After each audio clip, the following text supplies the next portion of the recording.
오늘 함께 읽으실 말씀은 마태복음 14장 22절에서 33절 말씀입니다. 마태복음 14장 22절에서 33절 말씀입니다.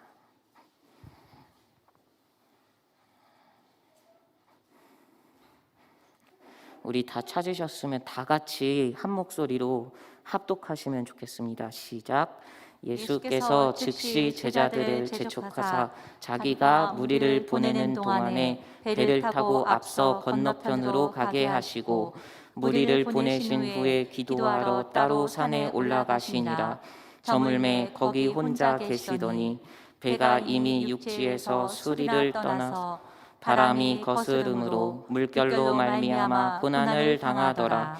밤 사경에 예수께서 바다 위로 걸어서 제자들에게 오시니 제자들이 그가 바다 위로 걸어오심을 보고 놀라 유령이라 하며 무서워하여 소리 지르거늘 예수께서 즉시 이르시되 안심하라 나니 두려워하지 말라. 베드로가 대답하여 이르되 주여 만일 주님이시거든 나를 명하사 물 위로 오라 하소서 하니 오라 하시니 베드로가 배에서 내려 물 위로 걸어서 예수께로 가되 바람을 보고 무서워 빠져가는지라 소리질러 이르되 주여 나를 구원하소서 하니 예수께서 즉시 손을 내밀어 그를 붙잡으시며 이르시되 믿음이 작은 자여 왜 의심하였느냐 하시고 배에 함께 오르매 바람이 그치는지라 배에 있는 사람들이 예수께 절하며 이르되 진실로 하나님의 아들로소이다 하더라. 아멘. 반드시 다시 오실 예수님이라는 제목으로 함께 말씀을 나누겠습니다. 저는 이제 본문을 읽을 때마다 한 가지 궁금한 점이 있었습니다. 그건 바로 베드로는 정말 믿음이 작은 사람이 맞나 하는 겁니다. 베드로가 풍랑 속에서 예수님을 만나자 말합니다. 주여 만일 주님이시거든 나를 명하사 물 위로 오라 하소서. 이 말을 들은 예수님께서 오라 이렇게 말씀하십니다. 그리고 베드로는 물 위를 걸어 예수님께 걸어갑니다. 그런데 이내 베드로는 물에 풍덩 빠지고 맙니다. 그러자 예수님께서는 그 베드로의 손을 잡아주시며 말씀하십니다. 믿음이 작은 자여 왜 의심하였느냐. 예수님께서는 베드로의 믿음이 작은 믿음이라고 하셨습니다. 근데 혹시 이 자리에 물 위를 걸어보신 분이 계십니까? 혹시 물 위를 걸어보겠다고 시도를 해본 적이 있으십니까? 저는 시도는 해봤는데 바로 빠지고 말았습니다. 본문을 이렇게 표면적으로 받아들이면 우리의 믿음은 작은 정도가 아니라 그냥 없는 겁니다. 본문에서는 배 밖을 나오지도 않은 제자들의 모습도 등장합니다. 그들과 비교했을 때 배 뒤에 숨어있던 다른 제자들과 비교했을 때 베드로의 믿음은 큰 축에 속한다는 겁니다.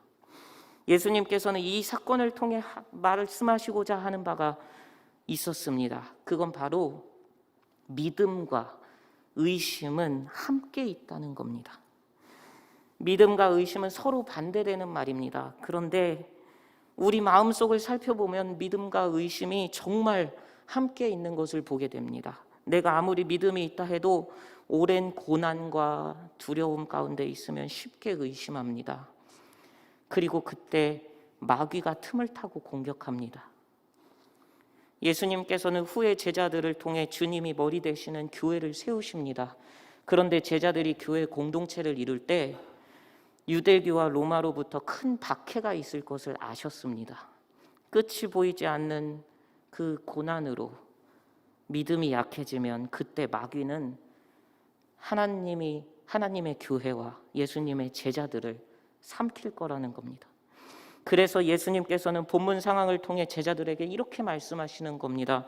믿음이 작은 자가 되지 말라. 제자들은 풍랑 속에서 주님이 가르쳐 주신 그 내용을 잊지 못했습니다. 죽다 살아난 경험을 어떻게 잊겠습니까?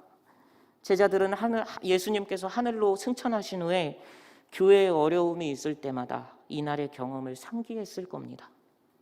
그리고 이날의 경험은 초대교회가 오랜 고난 가운데 있을 때 초대교회에 있는 그 성도들에게 소망을 주는 메시지가 되었습니다. 그럼 초대교회 성도들은 본문을 통해 어떤 소망을 마음에 품게 되었을까요? 오늘 말씀을 통해 알아보면 좋겠습니다. 본문은 예수님께서 제자들을 풍랑 속으로 보내는 장면으로 시작합니다. 본문의 앞 구절을 보면은 오병이어의 기적이 기록되어 있습니다. 예수님께서 빈들에 갔을 때 예수님께 큰 무리가 나아옵니다. 그 무리들은 예수님께서 병을 고친다는 소문을 듣고 온 사람들입니다. 예수님께서는 이렇게 예수님께 나온 무리를 불쌍히 여겨주셔서 그 중에 있는 병자들을 고쳐주십니다. 그리고 배고픈 무리에게 오병이어의 기적을 베풀어 주십니다. 그런데 문제는 그 다음부터 일어납니다. 요한복음에 있는 병행 구절을 보면 무리들이 예수님을 세상 임금으로 삼으려 하는 겁니다. 예수님께서는 세상 임금이 되기 위해 이 땅에 오신 분이 아닙니다. 예수님께서는 모든 세상 임금보다 높으신 하나님의 아들로 이 땅에 오셨습니다. 그곳에 있는 무리들은 오해했지만 예수님께서는 예수님이 누구신지 제자들에게만큼은 알려주기로 계획하셨습니다. 왜냐하면 제자들이 이전에 예수님이 누구냐는 그 의문을 품었기 때문입니다. 예수님께서는 그 의문을 기억하셨습니다. 마태복음 8장에 기록된 그날도 본문과 비슷한 상황이었습니다. 예수님께서 많은 환자를 고치시고 많은 사람들이 예수님을 에워쌉니다. 정황상 이때도 무리들은 예수님을 세상 임금으로 삼으려 했던 것 같습니다. 그래서 예수님은 제자들을 향해 건너편으로 가자고 이렇게 말씀하십니다. 이렇게 제자들은 배에 오르는 예수님을 따라 같이 배에 타게 됩니다. 그리고 얼마 지나지 않아 바다에 거센 풍랑이 일어납니다. 그래서 배에 물이 차게 됩니다. 겁먹은 제자들은 예수님께서 뭘 하시는지 찾아봅니다. 그런데 예수님께서는 태평하게 주무시고 계시는 겁니다. 이를 본 제자들이 예수님을 깨우며 말합니다. 주여 구원하소서, 우리가 죽겠나이다. 그러자 잠에서 깬 예수님께서 제자들에게 말씀하십니다. 어찌하여 무서워하느냐, 믿음이 작은 자들아. 이렇게 말씀하시고 바람과 바다를 꾸짖으십니다. 그러자 바람과 바다가 아주 잔잔하게 됩니다. 이 장면을 본 제자들이 놀라서 이렇게 말하는 겁니다. 이가 어떤 사람이기에 바람과 바다도 순종하는가. 예수님께서는 제자들의 이 의문을 기억하고 계셨던 겁니다. 그래서 이번에 또다시 사람들이 예수님을 임금으로 삼으려 하자 제자들을 바다로 보내십니다. 그런데 이번에는 전과 살짝 다른 변형 기출 문제같이 변형을 시키시는 겁니다. 이전에는 주무시기는 했지만 예수님께서는 풍랑 가운데 제자와 함께 하셨습니다. 그런데 이제는 제자들과 함께 가지 않고 제자들을 먼저 가게 하시는 겁니다. 이렇게 제자들은 예수님과 떨어져 배를 타고 이동하게 됩니다. 그리고 제자들은 또다시 풍랑을 만났습니다. 이번에는 예수님께서 배에 함께 계시지 않은 상태로 말입니다. 제자들은 전과 다르게 예수님을 찾지도 않습니다. 예수님이 배에 계시지 않았기 때문입니다. 지금 여기서 예수님을 찾는다고 예수님이 오실 수도 없을 겁니다. 이 풍랑 가운데 누가 폭풍을 뚫고 자기들을 구하러 올 수 있겠습니까? 제자들은 생명을 잃을 수도 있는 큰 고난 가운데 있습니다. 배에는 물이 차고 제자들의 옷은 모두 젖었습니다. 모든 희망 사라지고 두려움이 제자들을 감쌌습니다. 그런데 더 무서운 일이 일어납니다. 그 풍랑 가운데 어떤 사람이 자신들에게로 걸어오고 있는 겁니다. 이를 본 제자들은 소리를 지르며 두려워합니다. 어떤 제자는 유령이다 라고 외치기도 합니다. 그런데 그때 무리를 걸어오던 그 사람이 제자들에게 말합니다. 안심하라, 나다, 두려워하지 말라. 제가 처음 드린 질문을 기억하시나요? 마태복음을 읽는 초대교회 성도들은 본문을 통해 어떤 소망을 갖게 되었냐는 겁니다. 이제 우리는 그 해답을 알 수 있습니다. 지금 초대교회 성도들은 큰 풍랑과 같이 극심한 고난에 있지만 예수님께서는 반드시 그 성도들에게 다시 오실 것이라는 그 소망을 품게 된 겁니다. 그러나 예수님의 그 풍랑 속 수업은 아직 끝나지 않았습니다. 예수님께서는 제자들로 하여금 예수님이 누구신지를 확실히 깨닫게 해야 합니다.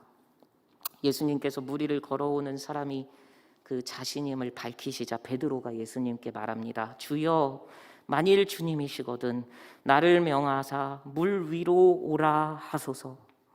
베드로의 요청을 들은 예수님께서는 짧게 말씀하십니다. 오라. 예수님의 말씀을 들은 베드로는 곧장 배에서 내립니다. 그리고 물 위를 걸어 예수님께 갑니다. 그러나 베드로는 예수님이 아니라 세찬 바람을 받습니다. 그리고 그의 마음속에 두려움이 다시 엄습합니다. 잠깐 한눈을 판 사이에 베드로는 물에 빠지고 맙니다. 이때 베드로는 어떻게 했습니까?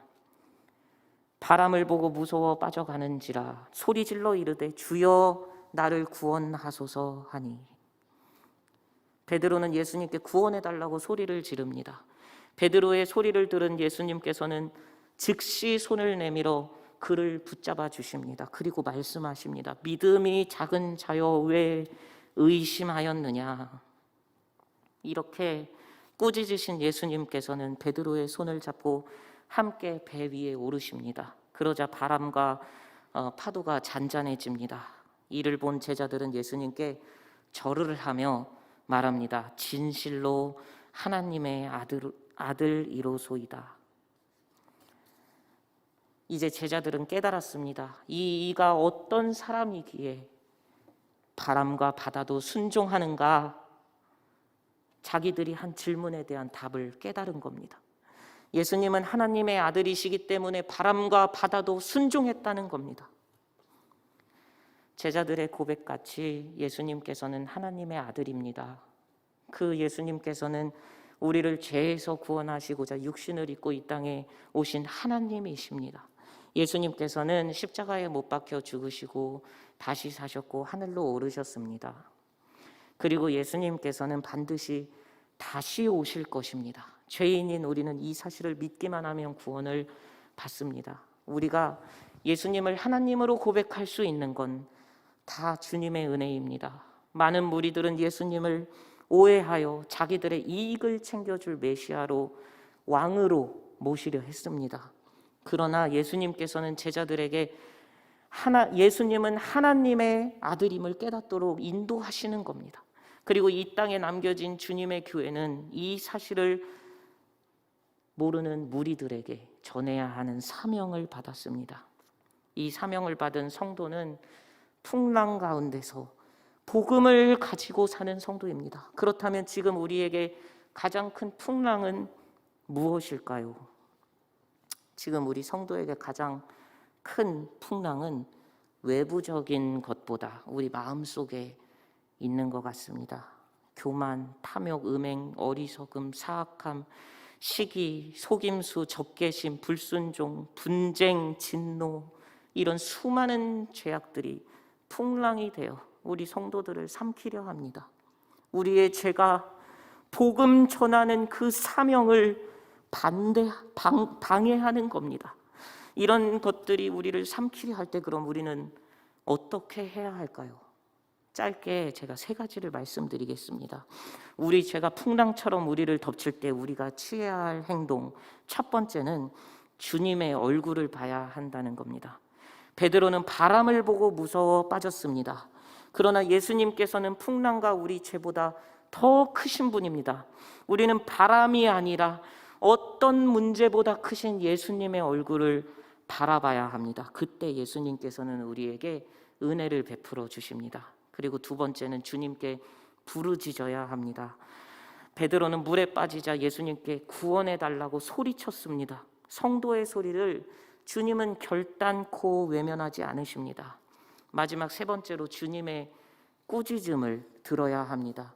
예수님의 그 꾸짖음, 믿음이 작은 자야 왜 의심하였느냐, 이 꾸짖음은 성도를 잃지 않고자 외치는 사랑의 소리입니다. 주님의 그 영혼 사랑하시는 마음을 깊이 우리가 이해할 때 우리는 넘어져도 다시 일어설 수 있습니다.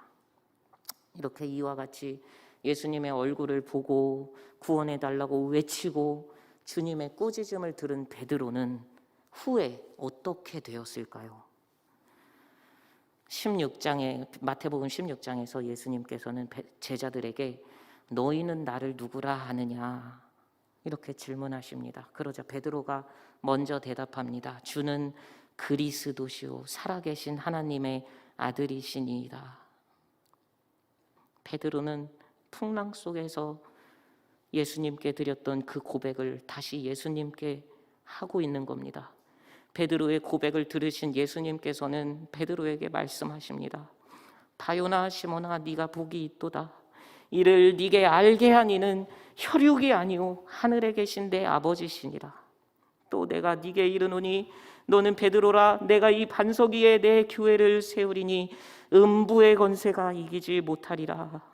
이렇게 예수님께서는 말씀하셨습니다. 베드로는 베드로의 고백 위에 예수님께서 교회를 세우시는 복을 받게 되었습니다. 그리고 예수님께서는 베드로에게 하셨던 바와 같이 지금도 예수님을 하나님의 아들로 고백하는 우리 성도들을 통해 교회를 세워가십니다. 이곳에 모인 우리는 모두 동일한 복을 받은 사람들입니다. 예수님을 주로 고백하고 다시 오실 주님을 기대하며 이 땅에서 주님의 몸된 교회를 함께 세워가는 성도 되길 소망합니다. 기도하겠습니다.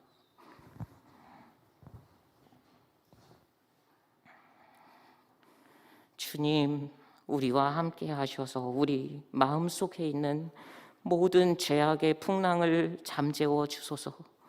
그리하여 주님 다시 오실 그날까지 정결한 마음으로 주님의 몸된 교회를 섬기게 하여 주옵소서. 예수님의 이름으로 기도합니다. 아멘.